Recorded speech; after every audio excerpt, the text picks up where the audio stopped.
நிலவின் ஒளியை பிடித்து பிடித்து பாலில் நனைத்து கன்னங்கள் செய்து விட்டார்.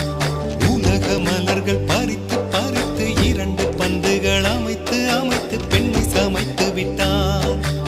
அழகு என்பது ஆண்பாலா பெண்பாலா என்பதில் எனக்கு சந்தேகம் தீர்ந்தது. அழகு என்பது நிச்சயம் பெண்பாலடா.